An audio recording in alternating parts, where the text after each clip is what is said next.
Donc, nous avions accueillir la société Wendel. Wendel Investissement, je vous présente Jérôme Michels, qui est le directeur financier de Wendel. Frédéric Lemoine, qui était présent parmi nous l'année dernière, le président, a été retenu aux États-Unis. Et nous avons donc la chance à la fois de vous accueillir, Jérôme Michels, et puis aussi, finalement, ça tombe bien parce que vous êtes le nouveau directeur financier de Wendel. Vous avez été nommé le 1er octobre de cette année, mais ça fait longtemps que vous êtes dans le groupe. En effet, bonjour mesdames et messieurs.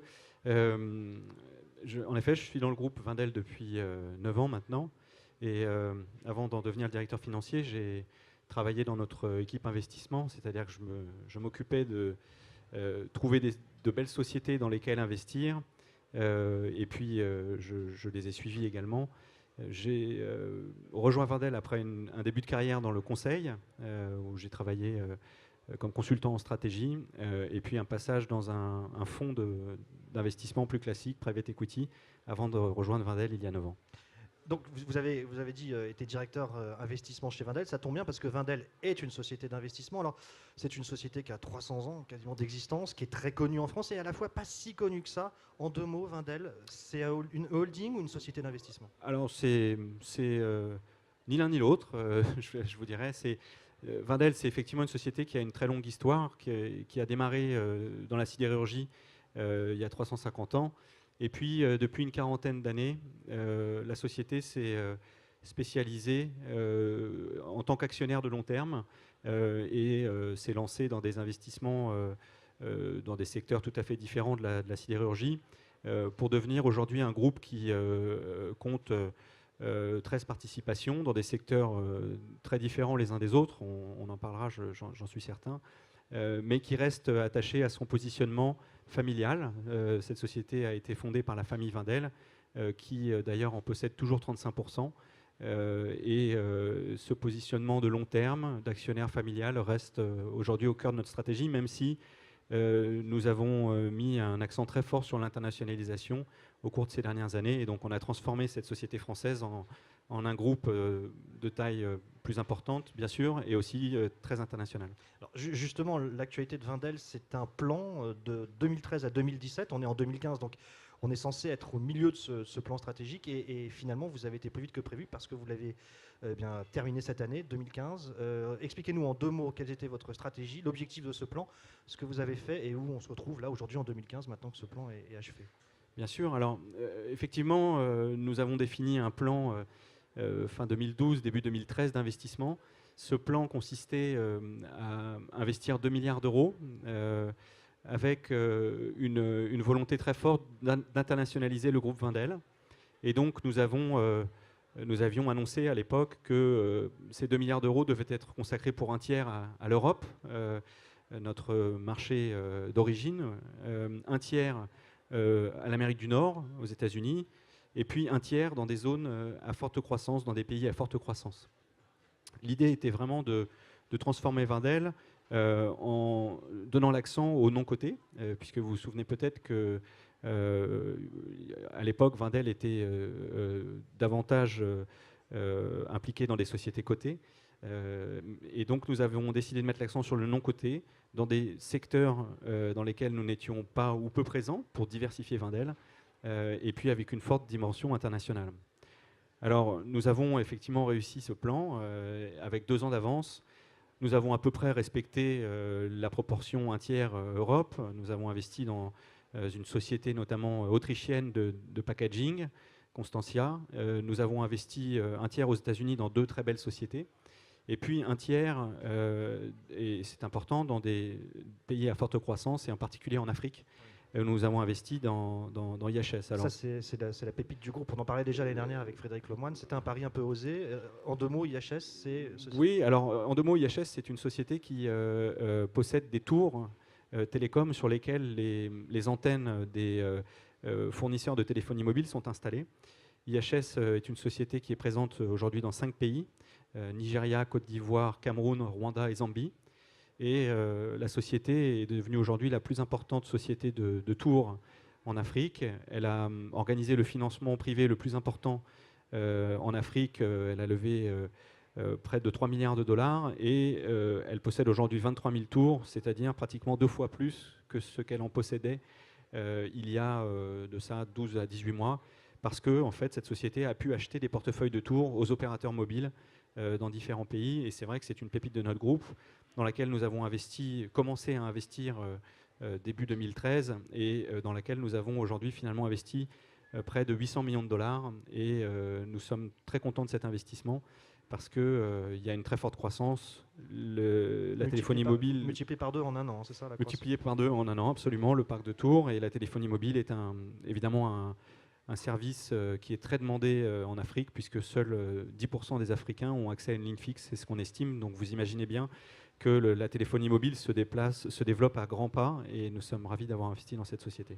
Autre investissement un peu notable dont on voulait parler, c'est Barton Securities, donc aux États-Unis. C'est un peu le Securitas américain. Bon, vous avez eu du nez par les temps qui courent, la sécurité, c'est l'avenir. Un petit peu. Alors c'est Allied Barton, en effet, notre dernière acquisition en date. Nous avons annoncé la signature d'un accord avant l'été pour acquérir cette société, qui est une très belle société, qui se spécialise dans les services de sécurité. Elle est présente aux États-Unis, effectivement, comme Securitas y est présent. Et elle a 60 000 agents répartis sur tout le territoire américain qui travaillent pour toutes les plus belles entreprises américaines, un peu partout sur le territoire, qui fournissent des services de sécurité. Malheureusement, la sécurité est un thème très populaire aux États-Unis depuis le début des années 2000. Donc il y a une croissance très solide dans ce marché, de belles opportunités de consolidation parce que ça reste un marché fragmenté.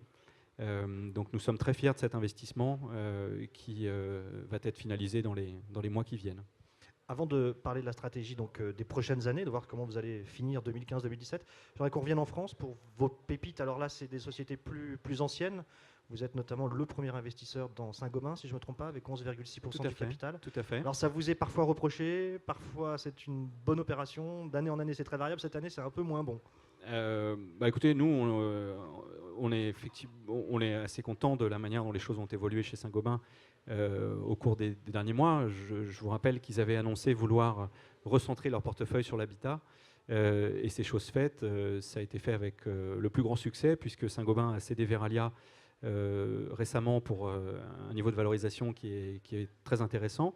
Le portefeuille a été également rationalisé ici ou là avec des cessions d'actifs périphériques. Et face à un environnement qui reste quand même assez difficile en Europe notamment, où les marchés de la construction restent faiblement dynamiques, Saint-Gobain a fait un grand travail sur sa base de coûts, sur sa discipline en matière de prix. Et donc nous sommes confiants et nous sommes contents d'être actionnaires de Saint-Gobain parce que nous pensons qu'il y a un potentiel de rebond qui est considérable lorsque les marchés se remettront à croître à nouveau en Europe. Et puis je vous rappelle qu'il y a quand même chez Saint-Gobain une caractéristique intéressante, et d'ailleurs pour laquelle nous avons beaucoup poussé, qui est l'exposition aux pays émergents, où le groupe dispose de positions tout à fait exceptionnelles dans un certain nombre de pays, et donc enregistre des taux de croissance tout à fait sympathiques. J'en profite un peu parce que c'est toujours passionnant pour nous d'avoir un spécialiste de l'investissement comme vous chez Wendel. Vous avez aussi d'autres pépites françaises, d'autres petites sociétés dans lesquelles vous êtes présent, pour lesquelles vous fondez de grands espoirs? Bien sûr, nous avons dans notre groupe tout à fait des sociétés, alors de taille plus modeste cette fois-ci, qui sont des sociétés françaises. Nous avons aussi dans nos grandes sociétés des sociétés qui sont exposées à la France, bien sûr, et dont l'activité en France reste importante, en dépit du fait que ces sociétés s'internationalisent. Mais en France, nous avons en effet quelques belles sociétés, notamment Parcours, qui est une petite société qui se spécialise dans la location longue durée, donc les flottes d'entreprises, vous savez. Parcours, tout à fait. Qui se spécialise dans les flottes d'entreprises et qui est une très très belle société que nous avons accompagnée dans son développement à l'international. C'est un thème, vous voyez, dont on parle souvent. Cette société est sortie de ses frontières pour aller se développer notamment en Espagne, en Italie, et prendre des parts de marché dans ces pays. Donc voilà un exemple parmi d'autres. Autre société, Bureau Veritas. Bureau Veritas. Après, on aura fait le tour de votre portefeuille emblématique. Tout à fait. Bureau Veritas, donc nous restons l'actionnaire majoritaire de Bureau Veritas. Et c'est une société dans laquelle Wendel a investi pour la première fois en 1994. Donc vous voyez, ça vous donne un petit peu une idée de ce que nous entendons par actionnaire de long terme. Et nous sommes évidemment très attachés à cette société qui est un pilier de notre groupe. Bureau Veritas a mené un exercice stratégique cette année qui a donné lieu à la communication d'un plan stratégique et qui démontre un potentiel très important pour Bureau Veritas. Un certain nombre d'initiatives ont été identifiées et Bureau Veritas va se concentrer sur ces initiatives qui vont lui permettre de dynamiser sa croissance organique avec un niveau de rentabilité qui est tout à fait exceptionnel. Bureau Veritas est un des leaders du secteur de la certification et de l'inspection, qui est un secteur qui connaît une croissance tout à fait intéressante.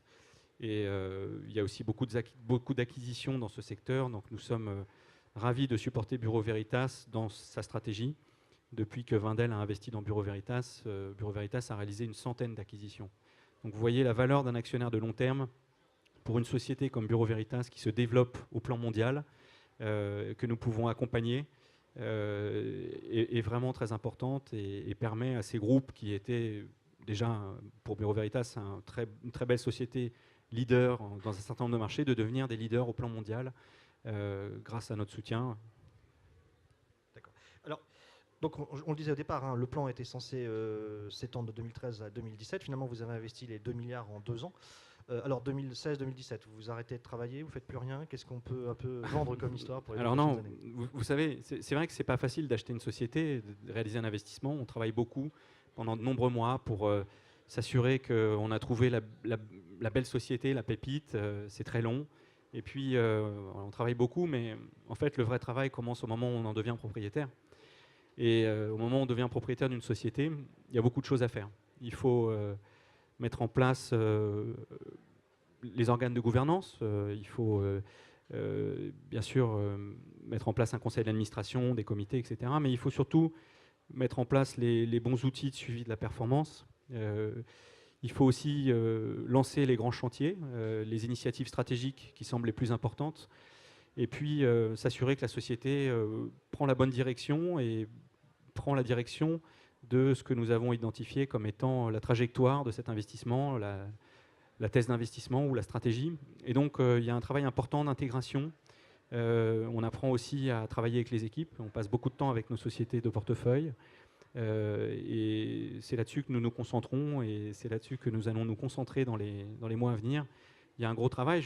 C'est vrai que nous avons atteint ce plan avec de l'avance et nous avons réalisé des investissements importants. Nous avons pris le contrôle de Constantia Flexible cette année et nous y avons investi 640 millions d'euros. C'est la société d'emballage en Autriche. C'est la société d'emballage en Autriche qui est une très belle société qui produit des conditionnements dans le domaine alimentaire mais aussi dans le domaine pharmaceutique, des capsules de café en passant par des conditionnements pour des compotes ou des céréales.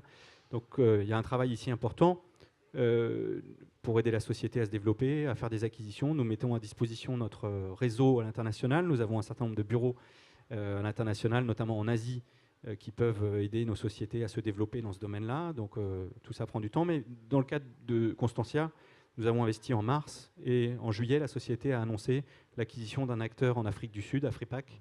Et donc c'est une étape importante de son développement que nous soutenons bien sûr. Et d'ailleurs, nous allons concourir en partie au financement de cette acquisition pour Constantia. Donc il y a un travail important d'intégration qui est à l'œuvre chez Constantia, qui sera également le cas chez Alight Barton aux États-Unis, dont nous venons d'annoncer l'acquisition. Donc ça veut dire, si on se met à la place de l'actionnaire qui investit chez vous, dans les 2 prochaines années, il va falloir plus que jamais qu'il surveille comment se comportent les sociétés dans lesquelles vous êtes investi, qu'analyser vos propres choix d'investissement dans de nouvelles sociétés. Donc on peut leur conseiller de regarder attentivement la manière dont se développent toutes ces participations, en fait. Absolument. Plus que jamais. Absolument, plus que jamais. Et c'est vrai que c'est un élément important pour ce qui concerne la valorisation de Wendel. Et puis, c'est vrai qu'il y a un baromètre que nous utilisons vis-à-vis du marché, qui est notre actif net réévalué, que nous publions. Et pour les investisseurs, il faut savoir que lorsque nous réalisons l'acquisition d'une société, nous ne révisons pas la valeur d'acquisition de la société dans notre actif net réévalué dans les 12 mois qui suivent l'acquisition. Pendant ces 12 mois, vous imaginez bien que la valeur, pourtant, continue à croître compte tenu de la croissance des sociétés dans lesquelles nous investissons. Donc, ça constitue souvent un point d'entrée important au moment de l'acquisition et qui peut ensuite se traduire par de belles performances. En tout cas, c'est ce pourquoi nous travaillons et c'est ce que nous espérons pour nos sociétés. Si on devait résumer, en fait, vous êtes un actionnaire actif, mais pas activiste au sens péjoratif du terme, mettant une pression folle sur le management pour dégager des résultats tout de suite. Absolument. Je pense que nous sommes un actionnaire professionnel, de long terme, responsable. Et donc, nous sommes loin, en effet, des comportements des actionnaires dits activistes, ce qui est une stratégie tout à fait différente et que je respecte, mais qui est plus court-termiste, je pense, et davantage en rupture par rapport à la direction même de l'entreprise. Une dernière question.